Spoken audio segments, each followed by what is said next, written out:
Hello दोस्तों, स्वागत है आप सभी का एके फिजिक्स कैंपस के इस ऑनलाइन प्लेटफॉर्म में। आज हम लोग क्लास 12 के फिजिक्स के बारे में पढ़ेंगे। जैसा कि हम लोग जानते हैं कि प्रीवियस क्लास में हम लोग पढ़े थे कि जो 12th का जो सिलेबस होता है उस सिलेबस में जो फर्स्ट बुक है उस फर्स्ट बुक का नाम है इलेक्ट्रोमैग्नेटिज्म, और जिसमें से जो हमारा फर्स्ट यूनिट है उस यूनिट में हमको पढ़ना है इलेक्ट्रोस्टैटिक्स। तो अब हम पढ़ेंगे इलेक्ट्रोस्टैटिक्स के बारे में।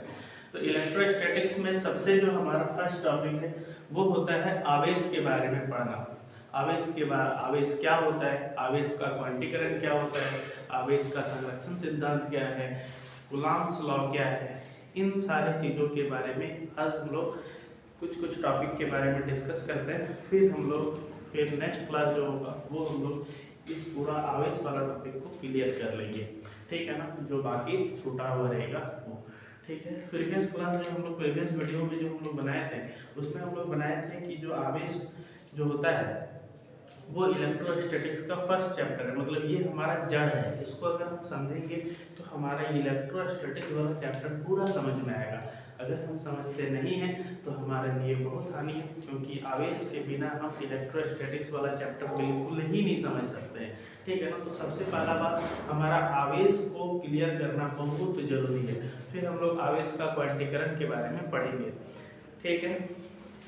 तो आइए शुरू करते हैं।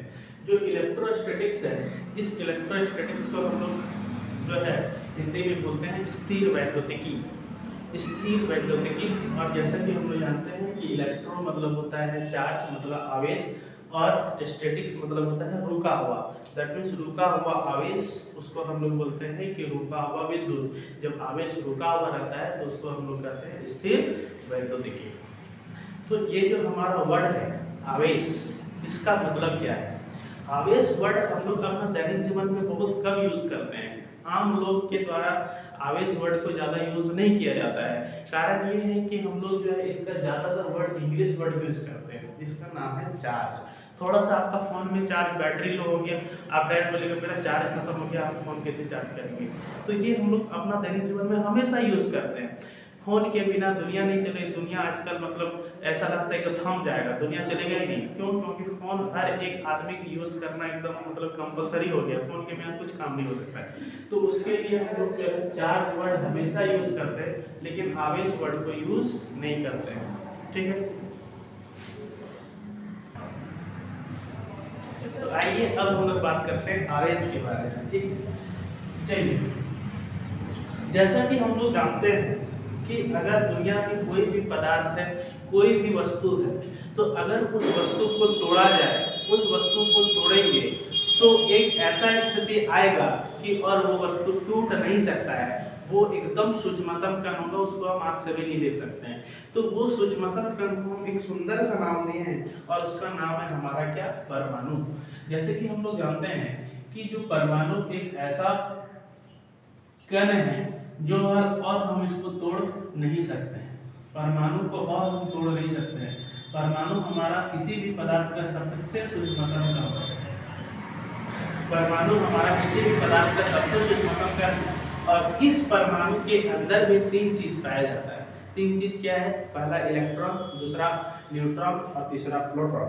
तो हम लोग इलेक्ट्रॉन, प्रोटॉन और न्यूट्रॉन के बारे में नाम सुने होंगे कि इलेक्ट्रॉन, प्रोटॉन, फिर से न्यूट्रॉन। तो हमारा जो परमाणु है, इस परमाणु में तीन चीजें, इलेक्ट्रॉन, प्रोटॉन और न्यूट्रॉन। और हम लोग ये भी जानते हैं, क्लास 9th में बहुत अच्छे तरीके से पढ़े हैं कि जो हमारा परमाणु है, ये परमाणु जो है, इस परमाणु में एक बीच वाला भाग होता है, जिस बीच वाला भाग को हम लोग कहते हैं नाभिक। और इस नाभिक में प्रोटॉन और न्यूट्रॉन रहते हैं। प्रोटॉन और न्यूट्रॉन इस नाभिक के अंदर रहता है, और जो हमारा इलेक्ट्रॉन होता है वो इलेक्ट्रॉन इस परमाणु के नाभिक के किनारे में चारों ओर घूमते रहता है। परमाणु के नाभिक के चारों ओर घूमते रहता है ये इलेक्ट्रॉन जो है तो चारों ओर चक्कर लगा रहा है। ये बात डाल्टन ने कहा था कि जो परमाणु इलेक्ट्रॉन होता है वो नाभिक के चारों ओर, सॉरी रदरफोर्ड ने कहा था कि ये जो है नाभिक के चारों ओर घूमते रहता है। अब हम लोग जो इलेक्ट्रॉन चारों ओर घूम रहा है वो हमारा सबसे सूक्ष्मतम कण है परमाणु, इसमें इलेक्ट्रॉन चारों ओर घूम रहा है और इसी इलेक्ट्रॉन में कुछ न कुछ घटनाएं होती है, इसके कारण से आवेश उत्पन्न होता है। अब इसमें क्या होता है कि ये इलेक्ट्रॉन के बारे में, ये इलेक्ट्रॉन का क्या काम है चार्ज में आवेश में इलेक्ट्रॉन का क्या काम है? तो काम कुछ ऐसा है कि जब हम लोग दो चीज को आपस में रगड़ते हैं, किसी भी दो चीजों को आपस में रगड़ते हैं, तो उस स्थिति में जो किस परमाणु, ये तो दो चीज, कोई भी पदार्थ होगा वो तो परमाणु से मिलकर बना होगा, तो वो जो परमाणु होगा वो परमाणु की बाह्यतम कक्षा में इलेक्ट्रॉन है।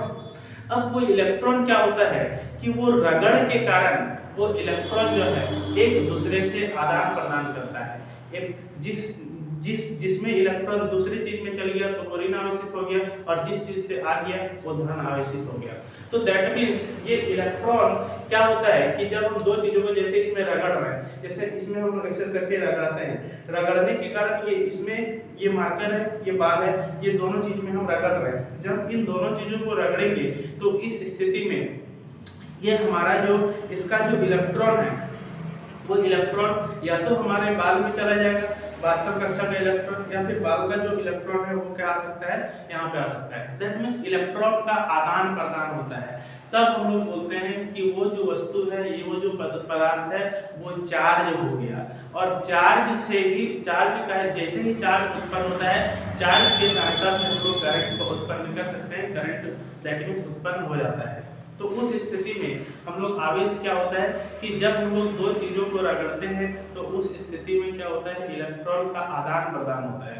तो आदान प्रदान के कारण जो है उसमें आवेश उत्पन्न हो सकता है, और इलेक्ट्रॉन का आदान प्रदान जब होता है तो हम लोग उसको एक नया नाम भी दिए हैं जिसका नाम है आवेश का क्वांटीकरण। इसको हम लोग आवेश का क्वांटीकरण, अगर इलेक्ट्रॉन का आदान प्रदान होगा, इलेक्ट्रॉन का